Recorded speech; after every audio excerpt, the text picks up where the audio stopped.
এক রাতের মধ্যে আমার লাইফ পুরোপুরি চেঞ্জ হয়ে যায়। একজন সাধারণ ওয়ার্কার থেকে কোম্পানির সিইওর husband. You look so hot. Good morning sir. আপনার কি মাথা টাথা খারাপ হয়ে গেছে? আমাকে স্যার বলছেন কেন? সবগুলো টাকা আমার, আগে কেন তোমাকে দেখি নাই? ম্যাডাম, আপনার পার্সেল। আমি নিচে আসতে পারবো না, উপরে এসে দিয়ে যাও। ওকে ম্যাডাম, আমার একটু ভেতরে যেতে হবে এটা দিতে। এভাবে কাউকে ঢুকতে দেওয়া যায় না। কিন্তু স্যার, যা ভাগ এখান থেকে। চলে যাচ্ছি তো আর মারবেন না। আমার ভাগ্যটাই কেন এত খারাপ হলো? ম্যাডাম, আপনি এখানে? এত রাতে এখানে কেন? একটা পার্সেল ডেলিভারি দিতে এসেছিলাম। ম্যাডাম চলুন, কার ঠিক হয়ে গেছে। আরে এটাই সেই ছেলে না? কি বলছো? চুপ থাকো। ওকে ওকে, ও আমার অ্যাসিস্ট্যান্ট। হাই ম্যাডাম, কয়টা বাজে এখন? প্রায় 12টার কাছাকাছি।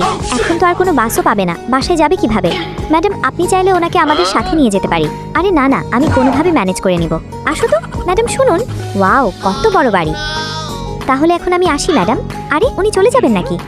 ধুর, আমি এখন এখানে বসে বসে কি করব? আপনি চাইলে পুরো ঘরটা ক্লিন করে দিতে পারি। উফ, কি করেছো?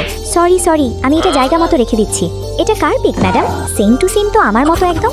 একই চেহারার কি মানুষ থাকতে পারে না? হ্যাঁ হ্যাঁ, তা ঠিক। যাও, এটা খেয়ে শুয়ে পড়ো।